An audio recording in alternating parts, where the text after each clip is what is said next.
I'm Jason Klom, and this is the Comedy on Vinyl podcast. The year is 1986, the album, Comic Relief. 1986, the artist, various, but let's say Billy Crystal, Robin Williams, and Whoopi Goldberg. My guest this week is Minnie Pearl. Thank you for joining us, Jimmy Pardo. I appreciate it. Well, hi! I had to. Jimmy, thank you for coming back. Thank you for having me back during these, as many an email will tell us, difficult times. Trying times, etc., etc.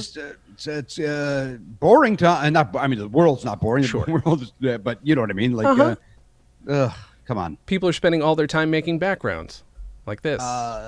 Yours looks beautiful. That's a beautiful thank you. comedy on vinyl background. I'm using a Elliot Hochberg created Jimmy's Records and Tapes background. That is, of course, from my web series, Jimmy's Records and Tapes, where we talk about records and tapes, not unlike what you do here, but mine tend to be more towards the musical than the comedic. I get it. You and Tony Thaxton all just stepping on my shit. That's fine. That's okay. We'll live. It's okay. That's all right. I do enjoy both shows. I enjoy yours and Tony Thaxton's. I love Tony Thaxton's show. It's delightful. I also like Jimmy's Records and Tapes. Just fun. And I say thank you for that. I will say that in fact, I just told Tony I enjoyed his David Lee Roth episode, the Spanish version of the album. Eat 'Em and Smile. Is that the name of that album? Sure.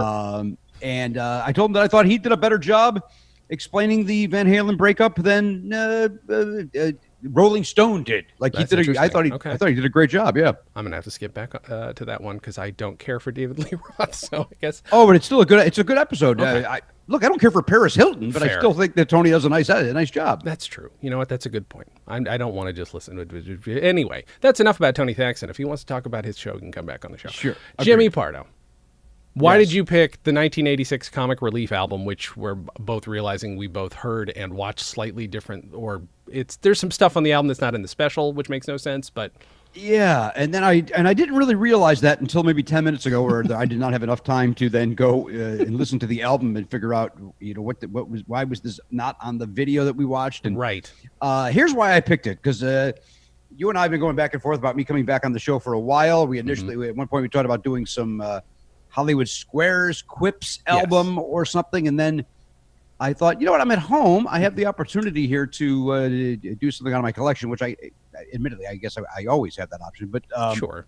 I was like, what do I have in my collection? And then I was like, hey, you know what? This will be fun to revisit. I remember loving this. Let's revisit this. Mm-hmm.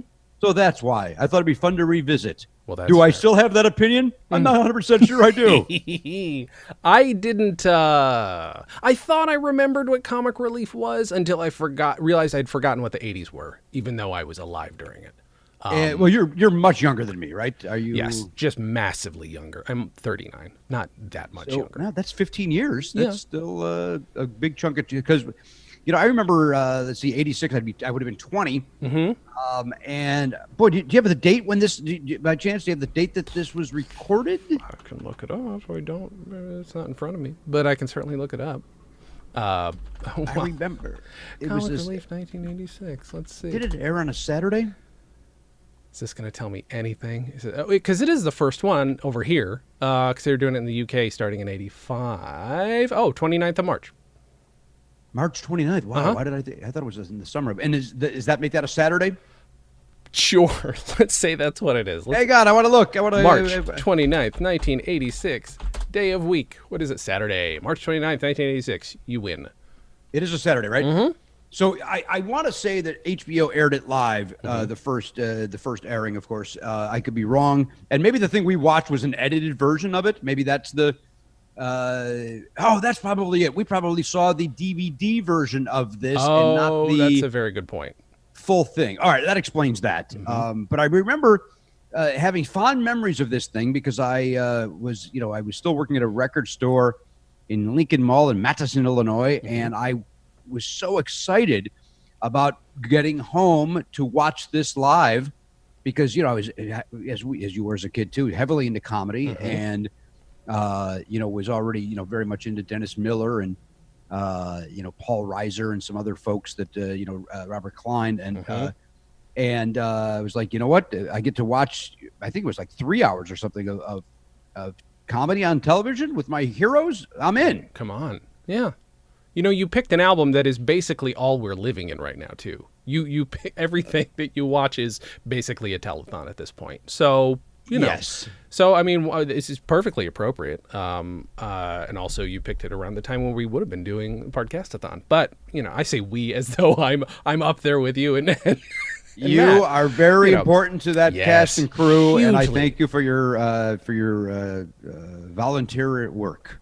Yeah, you're welcome, Jimmy. That's what this is all about. I just wanted to hear it one more time. I don't know what the fuck I was saying. But this is basically, it is a comic relief for those who don't know. They still do it in the UK, but over here it was a thing. Let's help the homeless by making fun of the homeless. I believe that was the original tagline. At least that's how Paul Rodriguez and somebody else both had a joke in their act that was like, "Are you didn't think to not include that joke? Like it's like I don't have a job. It's like that, or maybe Bobcat Goldthwait had like I don't have a job anymore. Although he was getting to a bigger point of that, in that joke, but when it first hits your ear, you're like, you're raising money for homeless people. I know. I mean, I expected. I will say, my first thought was, oh, right, comic relief, 86. How quick do we get to the Jazzman character, Billy? And it is the first thing he does, I think. I knew that you could. Thank God I was really worried there'd be blackface. That was I couldn't remember if he did blackface for that one or not. No, just Sammy, right? But Whoopi's the star of this thing. At least for the hosts, I really love Whoopi Goldberg in this. But it might just be because I think she's the sharpest of them. Because Robin's everywhere, as you would expect. I loved Robin Williams. Robin Williams was probably my god when I was a child. At this age, I would have been like, oh my God, look at him bouncing around the stage. He's the funniest thing I've ever seen. And now I'm just like, God, I would not want to be on that stage right now because he would just overpower everything I said. He does overpower everything. And admittedly, like I came to Robin Williams late. I did not enjoy him as a younger person. Like during this, he probably got on my nerves. And I admittedly, I don't know if I agree with you on Whoopi Goldberg. I hear what you're saying, but yeah. I don't know if I don't think anything the three of them do works. Oh, none of it's great. None of it's great. Okay, very good. I like her the best. If only there's at one point where Robin's doing a voice and she says, "Oh, I like the way you do them colored people," is what she says. And it's one of my favorite bits. And then right after that, Robin does a joke and steps on Billy Crystal's exact same joke, and Billy's like, "Oh, there's an echo in here." So the two of them are just very gently poking, and it's. I don't know. I agree that I appreciated that. And then here's the thing. I didn't appreciate. God damn it! I literally everything I say now is going to come off wrong. I didn't love Whoopi Goldberg's one-person show. Oh, okay. That thing that broke her on HBO. Sure. I didn't really love that. And so while I've enjoyed Whoopi Goldberg in many a movie, and I like her on The View, I think she's terrific. I still had my opinion of that special in my head when I watched her in this. That's fair. That is a special that like we talked about it on here with Jesse Thorne, and Jesse loves it, and I love it. But I also do think it's an acting reel. It's not a comedy album, really. It kind of is. There's some jokes in it, but it's like it just shows what a fucking brilliant actress she is, and it's not comedy material. People loved it. The audience was going nuts for these characters, but I find them more acting showpieces than anything else. I will 100. And I felt the same way about like John Leguizamo's first couple of specials. I thought like, well, these are very well done, but why are we calling it comedy? Right. You know. So and then I've since come around, and I think John Leguizamo is one of the greatest actors of my generation, who gets zero recognition as being one of the greatest. I don't understand that. He's brilliant. He is brilliant. But what and maybe he now writes jokes into his one-person show. I don't know, one-person show. But that's how I felt with Whoopi's thing. I felt like, well, this is really great, but I sat down to laugh, and I didn't. I get that. That is a perfectly legitimate, understandable thing. And that's why some things we talk about on here are borderline comedy. You know, it happens. Yeah. Well, I mean, if the person's a comic, obviously right? I mean, she was presented to us as a comedian. Right. I guess if she was presented to us as what she is a an actress with some strong opinions, maybe I would have sat down and viewed that special differently. Yeah, I get that. All right. All right. What's your I don't know. We should go track by track on this thing because a lot of it is cut out. Because they cut Steve Allen from the record, from what I can see, which is probably fine. I like Steve Allen just fine, but I don't know that he needed to be on the record. Do you remember the Firesign Theater bit? Because that is something I didn't get to see. You know what? I don't. And again, I didn't realize it wasn't going to be on that video until I wasn't until 10 minutes before we got on the air here. And I don't remember it. And I think I think I liked Firesign Theater. I don't know if I ever said, you know what I love? Firesign Theater. Right. I know I worked with a guy at the record store that made me feel small for not understanding how great they were. Yeah. And I think most of their fans liked to make you feel stupid if you didn't love them the same as they. I get the opposite only because I have this show where people assume I know everything about them. I'm good friends with one of them, but I don't. And I think I've told him, I'm like, some of your things are more approachable for me than others. Some of it's way over my head. And I think it's that you have to have dedicated large amounts of, I will say the most justifiable, not justifiable, but understandable fan of them is a blind guy that I interviewed on the show, Tommy Edison, who that was the perfect experience for him because it's just like a soundscape that he could listen to over and over and over again. And I'm like, I get that. I don't get how sighted people found the time to do the same amount of listening, but that's fine. How are your feelings on Howie Mandel, Jimmy? Oh boy, he might be my least favorite comedian of the '80s, and I like him, but I don't find him funny as a comic. Boy, do I like Howie Mandel, and I've had many. I'm very, very lucky in that when I filled in for Andy Richter on Conan as co-host / sidekick, Howie was one of the guests, and during the first commercial break. After Howie's first segment, he turned to me and he said, "You are so good at this." And I said, "Oh, geez." And then the next day, my manager got a call to have a meeting with Howie Mandel's production company. So it was. So I have nothing, and I think he's great on America's Got Talent, and I enjoy his takes on there. I never. No, okay. I'm with you. Okay, it's like. Again, he's been nothing but kind to me, yes. But this little 6 minutes was rough to listen to, man. I think he's funny.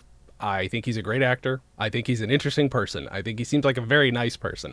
His stand-up just is just one of the few that just has never stuck with me. And some people, I get it. They totally, it's a little Robin Williams-y. It's also very Bobcat Goldthwait-y. There's bits and pieces, so I get why people like parts of it, but it doesn't. And I'm not gonna. Yeah, we don't have to harp on that. But yeah, I was just curious. It was, I remember at the time not being my cup of tea, and a friend of mine loved him at the time, and that was, so I was able to Fireside Theater that guy, make him feel small for liking something different than me. But also, that particular clip of him is like that when he's doing the thing where he was doing the thing about, I want to talk good someday, or whatever the words are that he uses, and there's long pauses in between. It made me furious because the audience doesn't shut up. Like even in we always talk about how audiences have gotten worse. Audiences are chatty. This is a charity event being shot on HBO, and people are going "Gar, gar, gar," in the middle of this guy doing a bit. He's setting a bit up, and they're yelling out. It just was. Okay. It's also this weird variety show that is only comedy, which is can really stretch my patience. I like a little bit of music to mix stuff up, even as much as I love comedy, pure and simple. There's a lot. There's also sketch. There's I like watching Catherine O'Hara act, but Catherine O'Hara, Harold Ramis, and Martin Short, because Ed Grimley was, I guess, still the biggest thing on the planet. Seemingly, people went fucking nuts for him, too. Went nuts when he walked out. And I was, to your point that you said earlier about Fireside Theater, I was listening to this via the YouTube video while I was on my morning walk. And so I didn't see that sketch. Oh, sure, so I listened to it, and that was neat to do, to just envision theater of the mind and be able to, in my own head, where are they seated? What are they doing? And That was funny. That was a funny sketch. Yeah, I thought so. There's a bit that you then missed. Again, we're supposed to be talking about just the audio portion, but I did really like, there's a whole bit where Catherine O'Hara's character is very confused about why Ed Grimley's holding his mouth that way, and she's just kind of doing it subconsciously, and just like, why is she? And it's a very funny bit. That's maybe the only physical bit other than actually seeing Martin Short come out and your good friend Martin Short, your best friend Martin Short. Can we say best friend? Not even close. I've had I've had 2 very nice experiences with Martin Short, and that is it. You're supposed to then say best friend. I say my best friend Jimmy Burrows, and I've met the man once, and I'm not allowed to call him Jimmy, but I call him Jimmy Burrows because everybody else does. I don't play by these false Hollywood rules like you do. That's fine. You do your thing. It's okay. I get it. Yeah. You were on a big TV show. Several. You know, Marty and I, when I This is what first I'm talked talking with about. Marty, see, that's what you want. You know, when Marty came on Conan and was, you know, when he and I, you know, this is interesting that when I ran into Martin Short once again, after he and I did a thing together at Conan, he's like, oh, that's right. He goes, remember we worked together once. Like he felt he had to remind me that we. And by the way, to me, it wasn't work together. He was kind enough to do me a favor. That's how I saw it. Of course. So when he said, remember, we worked together once, I was like, yes, of course I do. I don't shut up about it. What are you talking about? That's delightfully generous. That is, yes, right. it's also a good bit. I mean, to be fair, go watch that, guys. It's on the Team Coco website. You can still watch it. I watched it the other day. It is fun, isn't it? Yes. I agree. I mean, if you can toss about insults and still make it charming, that's, well, you know, it's a skill. It's a particular. It is. Agreed. With him, fuck's sake. I'm happy to be the guy getting insulted too. It's of course. Be the straight man. Be the prop. Who cares? I love George Carlin, and I think I've talked about that a million times in this show. This is definitely mid-range dad Carlin, and I don't know. He's fine. It's a good bit. But it's straight from his HBO special. It feels like they cut in his HBO special. Yeah.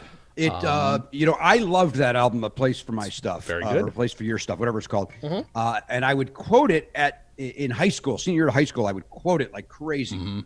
And so this was, to me, oddly enough, this is I get where you're coming from, where it's middling George Carlin, but to me, it's still, that's the George Carlin I like the most. Sure, I get that. For the nostalgia. So so look, when you contrast it with some other folks who are comedians in name only, and then here comes the 7 minutes of George Carlin. You know, he looks like he's doing a whole different profession than some other people on this thing. It's also perfect. There's no, you can't do a cut of Carlin from several certain periods where it's not going to be a perfect 7 minutes. So it's fine. I like it very much. It's very weird for me to see him do not new, I guess. But that's, nobody was doing anything new. We had fucking Henny Youngman comes on later on. So nobody's doing anything new, I guess. So it'd be weird for me to expect otherwise. But he literally feels like he's wearing the same sweater. That's all. Oh yeah, I hear you, and but I loved it. I loved that special. Then what was his next one? The Boy from New York, or what's his next album called? Christ, I don't know. I really only know old Carlin, and then I get angry when he has a ponytail. I can't. What is his next album? I got irrationally angry at his later years, where he just kind of was yelling and ranting, and but I still enjoyed it more than I enjoy other things. But it still was like, where are the jokes here, George? Sure. Yeah. I mean, it was a character, I guess. But right. I could complain about that for a long time. But I don't want to piss anybody off. What was his? Why is it? This is really annoying me. I'm sorry. Discogs.com. Get your shit straight. I cannot make sense of what's going on here right now. It's not Boy from New York, or it's. Why is it not showing up? Wait, is it Carlin on Campus is the next one? See, because Killer Carlin and A Place for My Stuff were both 81. I didn't realize they both came out the same year. Then there's Carlin on Campus. Jammin' in New York is 92, but that's several years later. So I don't know. I remember the cover even. Like I can picture it. I don't know. I'm sure the Statue of Liberty's on there somewhere. Sure. No, it's him standing on a road. Isn't it him standing on a street in... Oh yes, there is an album called On the Road, literally called On the Road, but that's from a few years before. That's still. Oh no, you know what? You're right. It's not that. It's not. That's not the. I'm thinking of the wrong cover. There's What Am I Doing in New Jersey? That's 88. That's it. Okay. Yeah, because I think he's literally standing on New Jersey. He's standing in a garbage dump, and they're Twin Towers in the back too soon. That is it. And so, Boy from New York, what am I doing in New Jersey? See how close I was? Yeah, I was so very close. So close. Uh-huh. I apologize. We're all over the place, and it's because of me. There's also because there's a million comics on this thing. I don't know. Let's just address something, though, when it comes to Carlin. You pointed out that it was lifted right out of that special. A place for my stuff was 1981, as you just said. Yeah, 4 years. This is 5 years later, and he's trotting out that chunk, which is that just says to me like I ain't using any of the new stuff. I know, I know. Right. Is that what it is, or is it? Yeah, it's got to be because he had 2 records between that, and this. Yeah. So that's very weird to me. That is weird that he would circle back to this, unless he thought this is the cleanest, tightest 7 I could do. And maybe there's also probably the argument that this is not a comedy crowd. This is a crowd who will laugh if you do something funny and if you bring out the classics, maybe. They don't want anything new and scary. Although, when we get to Bobcat, that's a different situation altogether because he threw everything out the window. A guy does magic. He obviously is not on the record. Wait, who was that? What was that? Was it, I was supposed to write it down and I didn't. That was dumb. Oh, he was so huge during the. Is it Michael Davis? That sounds Michael right. Davies. Sure, it's one of those two. Sounds good. He was huge during that time. He had that deadpan delivery, but he was doing silly magic and stuff. These are 2 bowling balls, I think was like something he used to say. And I will now throw the whatever it was. I enjoyed his shtick at the time. Sure. I for a second thought he was Kevin Spacey. They You said thought a Spacey different was coming name, out and I'm to like, that looks like Kevin Spacey. And then I realized I had seen this guy before, but yeah, he looked a little like Kevin Spacey. Right. We've got John Candy and Eugene Levy, thank you, as the Schmengi brothers. Come on. Which I loved because I was an SATV guy. Great. I loved it. So I do stupid. like that the audience doesn't seem to give a shit. Yeah. They don't know why it's happening. They don't know who those 2 characters are. Nope. They don't seem to care that it's John Candy, at least. I know. It's weird, right? How the audience literally is giving them the most apathetic response. Kind of drives me crazy because John Candy's one of the funniest people on that stage that entire night. And Right? Good God. And getting some of the least response. It was very strange. I don't understand it. It's very stupid. It's very Yeah. dumb. Then Paul Rodriguez comes on and says a lot of things about Iranian people. Sorry, that's the only shit that I picked up on was the stuff that really disturbed me. You know, that's it dawns on me now that going back to what I said earlier, like that I remember that Paul Rodriguez set being really long. Okay. And if you saw the DVD version or whatever we just watched, is obviously edited because it's like 4 minutes, and there's no way he was only out there for 4 minutes. Because I remember one of the jokes he did on there, unless I'm remembering from a different year, where he gets heckled, and he says, "Hey, I haven't been in show business that long. I could still stab you," or something was his response. Jesus and it was a great response to the heckler. Then the audience, of course, goes bananas. Yeah. But he is a guy. Look, I don't know. I might be a little more free with my opinion here. He is the example I'm using when I say comedian in name only compared to George Carlin, because George Carlin, I mean, he looks like he's just doing something completely different than what Paul Rodriguez is doing. Like, there's no jokes to Paul Rodriguez's act. There's not a joke in there. Right. It's observations without the comedy. Right. It's like, hey, look at this. This thing happened. And then that's it. And that made the album like that. How did that make the album? Like, name, I'm guessing. Was he popular enough in '85 that, I mean, what other year would he have been popular in, I guess? But he had the TV show, aka Pablo. Oh, that was the name of the show. Okay. See, this is some new information to me. Okay. Sorry. Go ahead. No, I just know him from Born in East LA. That's it. Because he plays Cheech's something or other. I know he's. And what year is that? Is that 80? That's 86, isn't it? That sounds about right. I remember hearing the song in over the cafe speakers in Germany. Let me see. Born in East LA. No, 87. Really? Okay, I guess 87. All right. But that makes sense though, because that was his little 85, 86, 87 was Paul Rodriguez's time, and I hate to think this negatively, but I really think a producer went, we got to have a Hispanic on this show. We have to have, to that point though, on this album anyway, there's no females, just stand up. That's a very Right? good point. We have a couple sketch actresses and one lady who introduces somebody. Oh, no, and Minnie Pearl, as Oh, yeah, you mentioned. of course. at the And Minnie top. Pearl. How could I forget? Yes. Hee Haw's own Minnie Pearl. It's so bizarre. Like I think I just mentioned this on Never Not Funny, my award-winning podcast. That how odd it is at the very beginning of this video where they're showing them hanging out backstage, and there's Minnie Pearl hanging out with like Bobcat and laughing. It's like, what the frick are they talking about? That's a really good point. I would love to ask him what the fuck that conversation was. Yeah, it's weird to think that Minnie Pearl was like hanging out with like the people like that we were excited to watch. I'm sure in '86 when Minnie Pearl came on, that's when I went to the bathroom or when I got a snack. Although when I listening back to her here, it's like, yeah, fine. You get it. She's charming. Like she's charming and non-offensive, and it's pretty simple. Like the bit's there. You know what the bit is. She does the bit and gets the fuck out in about a minute and a half. It feels like. Yeah, it does. Also, I was wondering, did she invent that thing in the 90s where kids would buy fresh hats and leave the price tag on? Because, like, that was always her deal. That was her deal. And I remember when some comic was wearing a ball cap to the gig and had the sticker on it, which is your point, is that they did. And I went, would you buy that from the Minnie Pearl collection? And that young person looked at me like I was an idiot. And then the other older comedian came in and said, "Who are you, Minnie Pearl?" And I was like, little late in the game for that joke, buddy. Already beat you in the punch. The only reason I won is I got there 5 minutes earlier because I would have been that guy saying it's second had I arrived later. Sure, and I got there 30 years later, and I'm still proud of it. It's still a good piece of business. Sure. It's, who are you, Minnie Pearl? It's a good joke.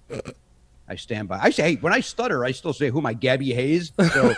So I make references that are old and dated. Go ahead. That's fine. No, I was just going to bring up the most uncomfortable part for me, just about, which is Henny Youngman coming out, and you can literally hear them fade out the actual audience and fade in something else, which I'm like, is this going to be canned laughter? And 75% of it is canned laughter. It is. Could you imagine that? Here's a legend. Yeah.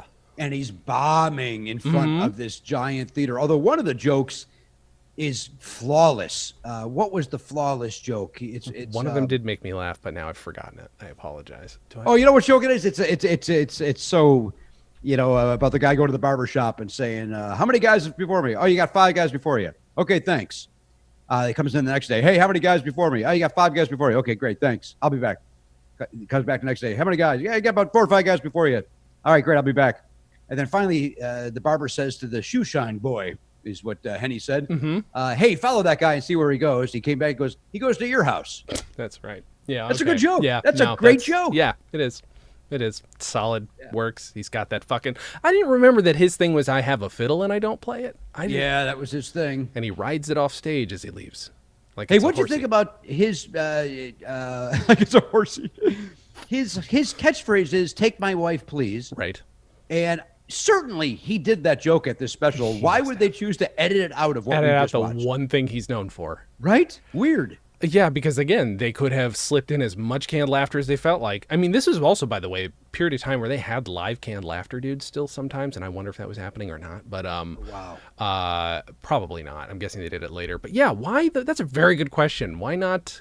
Again, all of this seems to be, here's the shit people are most familiar with, and yet, of all the things he's known for. Right. That's weird. Very strange. Because you left in the rest of it. Some lulls, some real lulls. Point. Where you didn't juice it for some reason. I don't know. It's a weird album. A highlight for me, just because I'm madly in love with her, is Madeline Kahn. And I mean, they're just doing the same bit from Blazing Saddles, but I could watch it all day because I think she's delightful. You and I both. And I did not know it was coming up on that video because I had seen the lineup on the album. So when they introduced Madeline Kahn, I'm like, oh, this will be great. And then I'm like, how great will it be if she does that song for Blazing Saddles? And then she did it. Yeah. So it was perfect for me. Yeah. No, I mean, again, I'm in love with Madeline Kahn. Always will be. Yeah. Boy, oh boy. I need to do a whole album on her, or a whole album episode. You know what the fuck I'm saying. You know what? Do an episode, press it on vinyl and release it. I think you should do a whole album on I've thought about it. But what would it be? This one? No, I can tell you it's not. I'm not signing off on that. Okay, that's fine. I may sign off on one of my other ones. Sure. Not this one. Sure, that's fine. Any specific reason for that? Well, probably that whole Sammy Davis Jr. thing from earlier. Billy comes up again playing what is he, a bookie? I can't pay attention to anything that he does in this whole album. I just don't care. I like Billy Crystal also. I like Billy Crystal and find him very funny.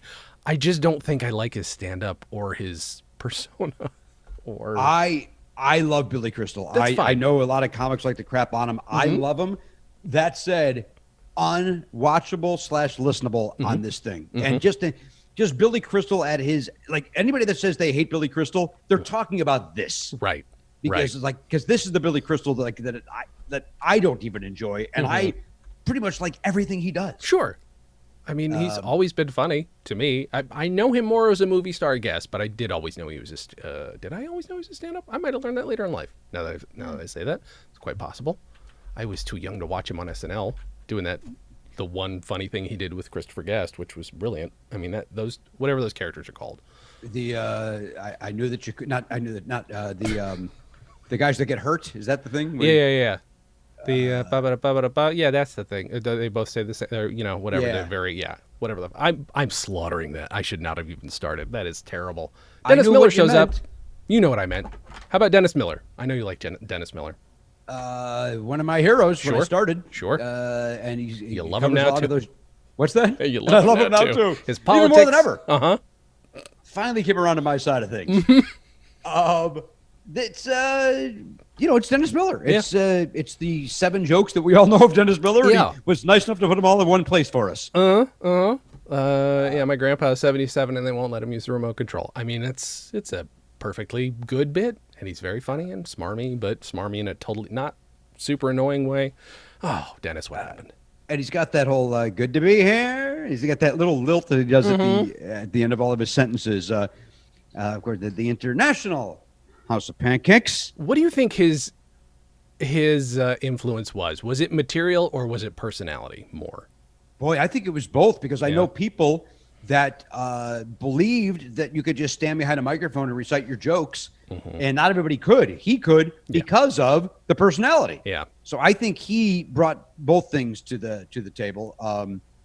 And again, before it was a comic, I saw him a couple of times perform, and then I saw him once where on New Year's Day I went and saw him at the Improv in Chicago, and came on stage hungover in a sweatshirt, and probably gave a B+ performance. It was okay, wasn't great, but it was good. I mean, that must have been wait, what year are we talking? That would have been maybe January 1st, 1990. He wasn't on SNL yet, was he? That was, or was probably off already, right? Oh, was he? My brain's fried then. Okay, my apologies. I can never remember. Wait, was he? Was he on it? No, he was. Was he in the middle of it? When was the White Album? The White Album was what? 88? I should remember this. I discussed it with your delightful wife on the podcast. Dennis Miller, White Album, Off-White Album. Sorry, Off-White Album. 88 is when that was. Yeah, right. Oh, of course. Why am I thinking he was on later? So, but when was he on SNL? Did he didn't leave at this point, right? Or was he still in the middle of it? I'm just typing like a loud motherfucker. 88, 85 to 91. Okay, so right, I was wrong. I just like him phoning it in the middle of his, his peak. Yeah, it was, but he was still great. Of course, and then I opened for him in '93. In Cedar Rapids, Iowa, and that was where Dennis was making the switch from who he was to conservative guy already, and his show had just been canceled. So he was very humble. He was very nice backstage. He was so nice backstage, in fact, that my girlfriend at the time, Jennifer, had to tell me, "You're being meaner to him than you were told he'd be mean to you." And I was like, "Oh, thank you for that," because it was weird. I was doing it because, like, I had my hackles up because everybody's like, "Oh, he's going to be a dick to you. He's going to be a dick." Sure. And so I was ready for that and pouncing, and he never was. And I probably looked like a crazy person. And then he invited me to go and watch it was the Toronto Blue Jays, and I forget who was. The Blue Jays had just beaten the White Sox in the playoffs, and so they were I think they were going to the World Series or maybe the next round. I don't remember what it was. But he invited me to go. Invited Jennifer on to go to watch it with him, and we were both uncomfortable with that idea, so we just said no. All right. I mean, yeah. Well, You do what you got to do. That's kind of how I was when I first met you, Jimmy. Actually, I was fully prepared. I thought I had to have some material ready. I didn't feel that way, but I was definitely like, I really kind of thought you might jump at me. You did a little bit. But it's funny you say that because comedian Dan Kaufman, who is a guy out of Chicago, now lives in L.A., and he's a very funny young man. We worked together in Detroit at the comedy up in Royal Oak, Michigan, at the Comedy Castle. And after the first night, he goes, "Wow, you're nothing like I thought you'd be." And I said, "Well, what do you think I'd be?" He goes, "I was all prepared to have to go head to head with you constantly, like based on." He goes, "Because I used to come and see you before I started comedy. I would come and see you do stand up, and I just assumed that was you." And it never dawned on me that it was a heightened version. I was like, "Yes, I'm a person. I'm not gonna be an asshole all the time. Jesus Christ, it would be exhausting." You know those people exist, though, Jimmy. So I do. I'm just not one of them. Agreed. I thought I said a minute ago that Henny Youngman was the most uncomfortable I was. I forgot that Robin Williams, doing in what can only be described as a black guy voice, introduces Weird Al and Richard Belzer, which is cut from the album, understandably. It's too bad because I love Weird Al with a passion. Yeah, but I like Richard Belzer. I like Richard Belzer and Weird Al, Yeah. but that sketch combined with the intro that Robin Williams gives, then that rap sketch, it was the most. I think it's more uncomfortable than anything else on the special. Cringe for 2 or 3 minutes. It felt like 15. I think I it really did. through it. It was real, and Weird Al's giving it his best. Richard Belzer also, I think, kind of trying to do a black guy voice, but also no rhythm, zero rhythm. He can't rap. Weird Al's at least putting in 100% of Weird Al, doing his best. But this is not his memorable performance. What was the rap? "If you've got grief, we'll give you relief," or something was the something. I'm paraphrasing. Yeah, it's about that good. Oh, so uncomfortable. And then Robin in this does the his Reverend Ernest Angley impression. That was one of those, snake oil salesman that was very popular there for a while. And everybody was doing an impression of him, including Robin. But it's cringeworthy. That's another one where it's cringe. Like, it's Reverend Ernest Angley. It's like, oh, okay, Robin, just tone it down, man. As brilliant as he is, there's some times where it's just like he's just throwing sugar in your mouth. It's so much, man. Throwing sugar in your mouth. That's beautiful. I remember feeling that way when I was in college and whatever that special was that came out then, where I was like, oh, do I still like Robin Williams? Has he always been this guy? And he had been. He was, I would say, maybe just as good as he was in the 80s, but that was when I realized this doesn't fly anymore. Some of it's fine, but it doesn't. You're right. I liked his last special. I thought was pretty good. When he was like just kind of a calmed down version of what he was doing. He's still a little hyperkinetic and demonstrative, but it was a calmer version of that, and I very much enjoyed it. And then, when he was doing sets around LA there for a little while before he passed away, those were always a joy to see. And I regret I've never seen anything like that. It was. And then, the time I spent with him in that night in San Francisco was just, he could not have been more gracious and kind with his words. Having just watched me perform, like he was, it was every dream come true. Like when you meet a guy who's, even though I'm saying that I came into him late, I'm still a hero comedically. It'd be a fool to ignore how great he is. And then for him to have those, to have watched me and then taking the time to talk to me was like, Jesus Christ, how nice. That's amazing. Which of your jokes did he steal? Well, he died. So he never had the chance. Fair. Okay. I love Robin Williams. I'm so sorry. I can't believe I even made that joke. I love him. Well, I so allowed much. you to. I love him too. I also have nothing in my act that's worth taking. I think even a sponge like Robin was reported to be. I don't think even he would just go, "That guy makes me laugh," but I don't need anything from that shit show. It's also very much just the same. It's not the same act, but it's, for the amount of his act that was improv, which I'm sure was most of it. I feel like if he were to watch you, he'd be like, how does anybody think as fast as someone like myself does and keep his shit together? Because you're not doing characters always, and I'm not here to blow smoke. But I am just saying, like, you keep it together in a way that is very different. His kinetic energy is, that's the appeal of not knowing that he doesn't know where he's going next. Agreed. I think. I could be wrong, but that's what it feels like. I will agree with you. I'll also agree with you. Thank you. welcome. Next part is my favorite part, and that's Bobcat Goldthwait. That's your favorite part. It is. It is. I think because it's the most. I couldn't stop watching. And I think that's why. I don't know that it's the funniest. I think his album, Meat Bob, is one of the funniest things I've ever heard, believe it or not. But yeah, I don't know why. I think pulling out his shower in the middle of an act is because he knows he can, and they've got the money to build him a shower. I really loved. I agree with all of that. I could not at the time, and it just brought me back to those times. I couldn't stand the voice. Oh, I didn't think I did either at the time. I like him now, though. You like that voice now? Then I'm fine with it. You know what? Maybe because I've had to watch it a lot and do it on stage. I've had to play him on stage before. So why did you guys do a Scrooged? Scrooged. Right.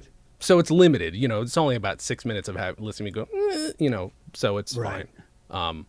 Yeah. But I think the performance of it, I enjoy.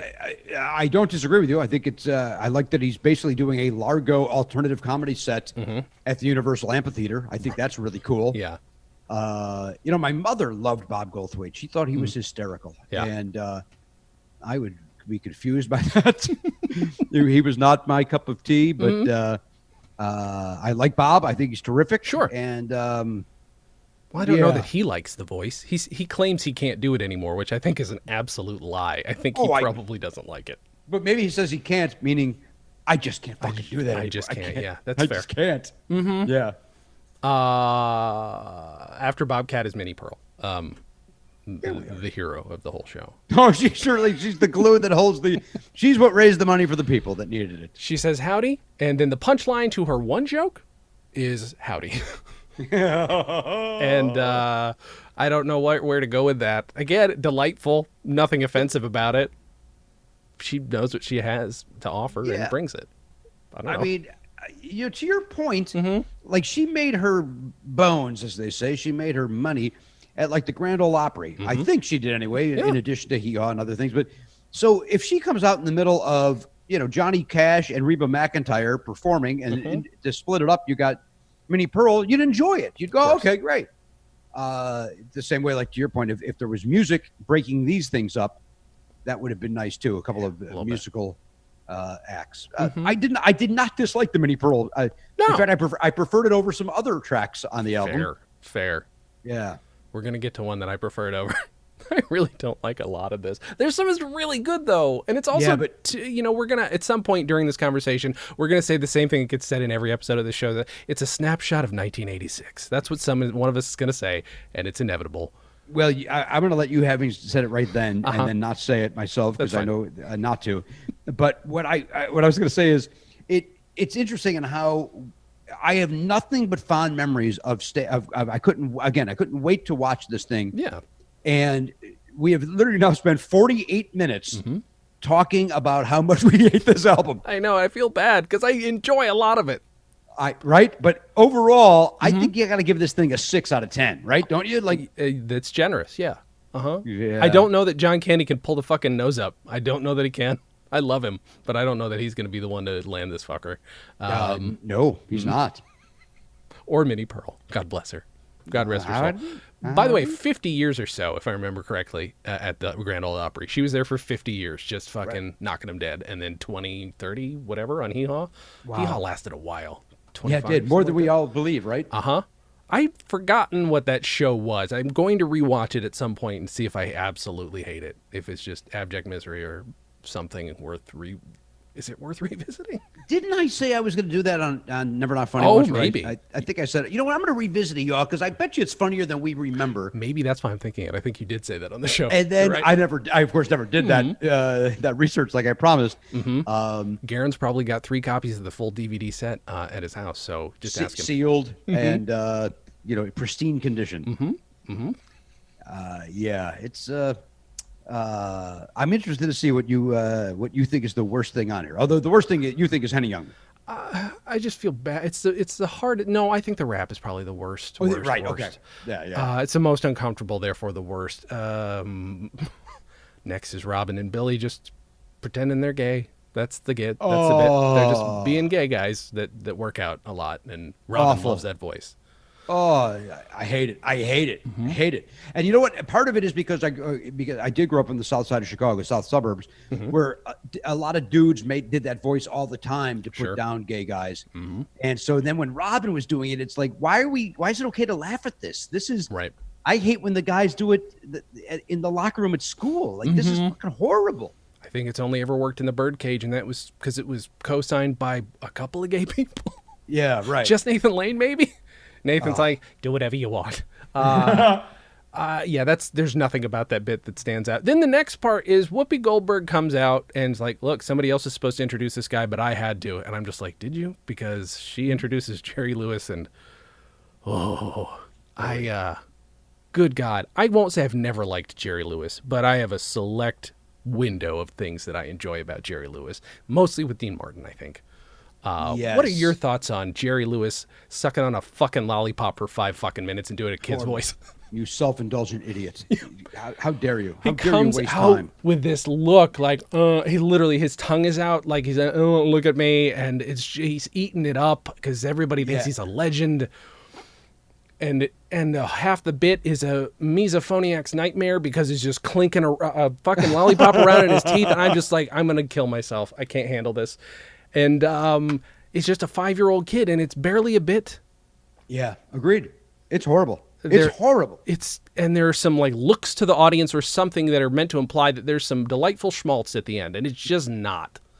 There's nothing delightful about it. Did you ever see now there's something I missed out because I'm again not of the appropriate age to have been here for it. They did that reading of The Day the Clown Cried at Largo. Did you see that?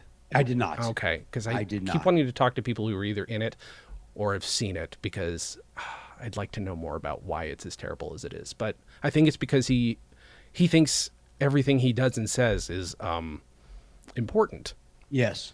Which is too bad because he was very funny for a period. We still enjoy, what's the one where he's, Eddie Murphy did the remake. The Nutty Professor? Sure. Yeah, we still enjoy that. It's great. Here at the house, my son will do a little, at least not anymore. Now, but when he was younger, he would do the typewriter, keyboard. The conductor. My son would be the conductor. Mm-hmm. And one of those fucking I know. Lewis bits he would do. And it would work. You have not gotten to my second, other than the rap, you have not gotten to my least favorite yet. So okay, so I missed a note somewhere is what happened. So please hit me with what it was, and hopefully it wasn't Dick Gregory just being nice. No. Yeah, what if it? Oh, wait, is it Carl Reiner and Sid Caesar? No, I enjoyed that. Because that's really good. I was going to say, there's actually a really dumb joke in there. Well, several, but there's one that I really liked. Which one? He's the author of Nova, Supernova, and Belly Locks. Jesus Christ, is that a dumb joke? And I love it so much. What's what did I miss? I know I missed something. You missed, there's only one thing left. You missed Mary Gross, Lorraine Newman, George Wendt, and John Lovitz. Oh, that's why I the missed that. Dr. Ruth sketch. Yeah, okay. Yep. That's where thank God John Lovitz and Lorraine is my friend, but Lorraine, by the way, sure, Lorraine's doing everything that Lorraine is supposed to be doing, where she's the straight person to set up the jokes that never come. Like Lorraine's doing her job 100% and flawlessly. Same with John Lovitz. He is doing that, that's the ticket guy. And he's doing it wonderfully to set Mary Gross up and George Wendt up for jokes that they choose not to do, apparently. Yeah. The joke is, look at my sort of German accent. It was, and I was telling my wife Danielle about it, who you alluded to earlier from the your Dennis Miller episode. When Dr. Ruth was at the peak of her powers, and everybody was doing a Dr. Ruth impression, everybody would do the thing of, no matter what Dr. Ruth said, was, it's fine by me as long as you use contraceptive. And apparently Mary Gross thought you didn't need any other joke but that, because that's all she said. It's horrible. It's horrible, that sketch. I think I left the room and came back in, and she did the same joke again, and I was like, did I miss? That was it, right? Like every time. It was basically... That was it. Like, that was the only punchline. And George Wendt, who is so great on Cheers, just is there. I'm told he was a part of Second City. Yeah, he was a well-known improviser at one point. I'm told that information. I've not seen that. Get a lot of these things secondhand. What are you going to do? And then when you see Yeah. somebody show up, sort of. Yeah, you're right. That is bad. Maybe that's why I didn't write it down. I just figured I would forget it. And I didn't. Yeah, it's bad. It's real bad. I don't know. And I love this John whole Lovitz. episode, like, you can't even say to somebody, hey, but watch it for blah. No, Like, maybe no. you can for Bobcat, or maybe you can for Sid Caesar. And, Sure. but overall, if somebody said, hey, should I watch that Comic Relief 1986 to relive my youth? No, don't. No. I mean, you're going to get these. It's going to be one of those nostalgic disappointments where you're like, is this as good as I remember? You sit and look, but you're like, fuck, this is a trudge. And I get everything you've described too. Is like, I can't wait to get home to watch it. I'm going to sit down. These are all the fucking highlights. These are like the best people, not only of now, but of comedy history showing up in one night. And this is the turd they drop in your lap. Yeah. And it's like, fuck. Like, write new stuff maybe, which is even, I don't even know if the thing with Carl Reiner and Sid Caesar, I know it's a bit that they did before, and it's definitely from the Sid Caesar show. I don't know if they basically were repeating old jokes or not, but it's still, the format still worked. It is flawless to me. Maybe I'm an old man now, but it seems flawless to me, and it works. So, well, and you're seeing two, I mean, literally two of the best in the history of comedy, Uh-huh. and still doing it like 20 years past their quote unquote prime, doing it better than others are doing it. So I think for that reason, it was a welcome change of pace in this thing. yeah. But I think that for me, if I had to, while we might disagree, I like Carlin, Dennis Miller, Carl Reiner. And Gary. We didn't talk about Gary. Oh, Shandling. fuck. Why didn't we talk about Gary Shandling? That's right. Once again, doing a job that other people on this are not. Like, he is just another example on why comics and some audience, but mostly comics, will say that he's one of the greatest of all time. And I agree with that. He is phenomenal. Why do you think, here, I'm going to ask you a very dumb question. Why do you think I don't know enough about Gary Shandling? Why wasn't why did I not get that? I believe you, and I find him funny, but somehow I missed it entirely. I would want to say age, but you're also a big Fireside Theater guy, so I'm enough of a fire, and I'm a huge news radio fan. And Paul Sims wrote on the Larry Sanders Show, and I've never seen a fucking episode of that show. Oh, well, first of all, you have to which change is insane. I know it's great. And then also watch the documentary that Judd Apatow made about Gary Shandling, which is phenomenal. And I saw Gary do stand-up comedy again. He was one of the ones I saw before I was a comic. I saw him. Kevin Nealon was the opening act. Wow. And it was at Poplar Creek in Chicago, which I think was like 10,000 seats. So, and Gary he just was great. I walked out of there thinking, who the fuck is Kevin Nealon? And Sure.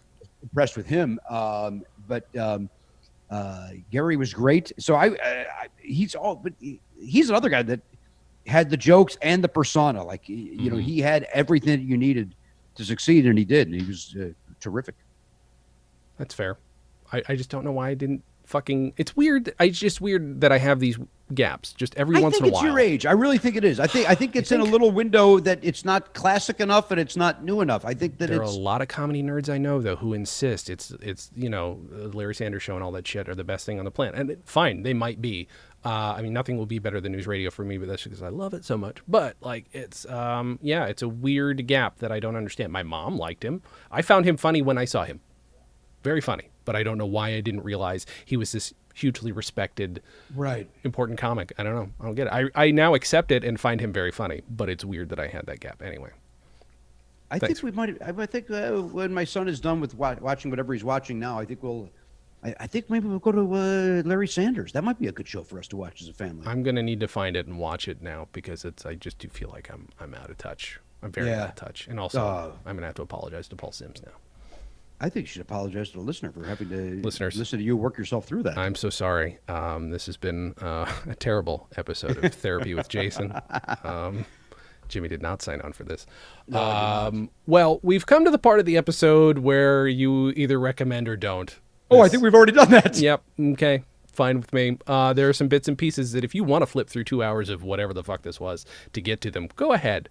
But I just love that you picked this, and I love when people pick stuff and it turns out, no, I don't recommend this. This might have been a mistake. And here, what's funny about this album, and I'll hold it up right here. I have it right here. You can't see it because of the green screen thing. But I'm holding, trust me, dear viewer and listener, I'm holding it.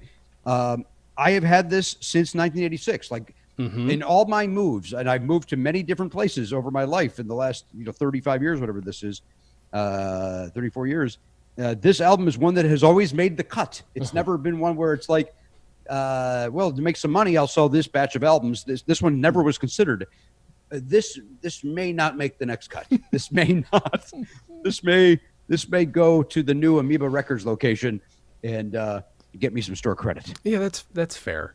I now want to, but I now have to hear it though. I now have to hear the bits that are not on the fucking special and find out why.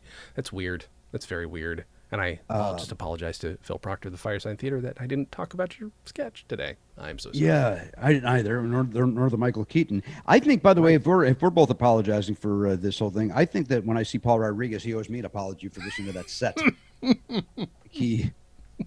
Everybody should be apologizing for something. Yeah, there are bits and pieces on there. Jimmy, this is going to come out, I'm guessing, tonight. So, oh, great. Yeah, okay. What do you want to promote? Tell the people about. Well, of course, my award-winning podcast, Never Not Funny. We there's one free episode each week, and then we're doing, during this pandemic, we're giving you 2 more episodes. Man. If you are a platinum member, you get a weekly episode with another guest. I think 9 out of 10 of those have guests. And then we're doing what we call the Isolation Files, where it's a kind of just a stripped-down version of our show where we just kind of play a game and act like idiots, and people seem to be enjoying them. So we'll keep doing that, and it's keeping me sane during this, and the listeners are telling us they're making them insane. So if you are interested in joining the platinum level, you could do that for, I think, as little as $5 a month, and you get all those episodes in addition to video and audio and all that. And but Never Not Funny. That's then, of course, I'm at Jimmy Pardo on Twitter if you have an interest in hearing me get angry at our president in between jokes. Oh, did I miss something? That's great. Good. Please, everybody go listen to that show. Come on. Yeah, thank you. There's Paul Rodriguez. Not Paul Rodriguez. That's so funny. That's so stupid. Paul Provenza was once on there. That's the reason I started listening to your show, Jimmy. Oh, is that true? Provenza was your gateway? Yeah, do you know why? Because he mentioned my show on your show. Oh, did he really? Yeah. That's funny. So he mentioned your show. And my ego was then stroked sufficiently, and I now obviously am in love with Never Not Funny. It's a very good show, people. Wow, that's interesting that's what got you there. But well, whatever it takes to get you there. I have a huge ego, Jimmy. That's just what it is. And nothing to back it by. There's nothing to back it up. Look, we've all done it. We've all... somebody will go, oh, you got a nice shout out on so-and-so's podcast. I go, oh, is that right? Oh, and then what's that about? But I always go, you have any idea like what the time marker is on that? So that my ego doesn't have to listen to 4 hours before I get to it. Do I have to listen and talk about the whole episode of MASH, or can I just skip forward? Yeah. Why are they talking about me on a MASH podcast? Exactly. How do I fit into this? Be interested to hear. Yeah. We've all done it. Nothing to be ashamed of. Jimmy. Or we should all be ashamed. Yeah, that's fair. I appreciate you doing the show. It's my honor. Thank you for having me back. I'm going to tell everybody very quickly, just listen to my podcast, my other podcast as well. We've got Dispatches from Fort Awesome, which is a podcast about the show News Radio. We've got The Professional Blur, which is about extra work. And then Dan and Jay's Comedy Hour, which is my best friend and I fucking around for an hour. Because can I ask you a question about the Professional Blur? Do you have guests on there talking about their extra work experience? Yes. Whenever you need me. I was going to ask you.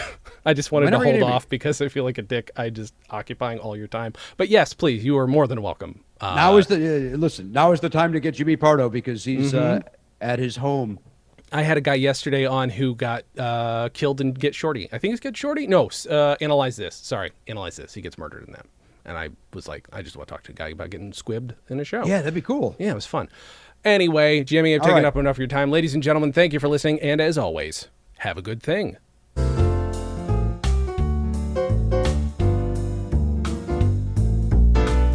Comedy on Vinyl is a production of StolenDress Entertainment. It is produced by Mike Warden and is hosted and edited by Jason Klom. Our theme song was composed and performed by Richard Levinson. You can email us at podcast@comedyonvinyl.com. You can also send snail mail to StolenDress Entertainment, P.O. Box 805, Burbank, California, 91503. Subscribe to Comedy on Vinyl on Apple Podcasts, Google Podcasts, and anywhere else you can find podcasts. Give us a 5-star rating and write us a review. It helps. You can find us on Facebook, Twitter, and Instagram at Comedy on Vinyl, or find everything in one place at comedyonvinyl.com. A major portion of Comedy on Vinyl has been underwritten by Stand Up Records. Please visit standuprecords.com for all your comedy needs and tune in to the new Stand Up Records channel available on the Roku, where you can also find select episodes of this podcast. Visit StolenDress.com to listen to our other podcasts, watch videos, and imbibe freely of our multimedia content going back 15 plus years.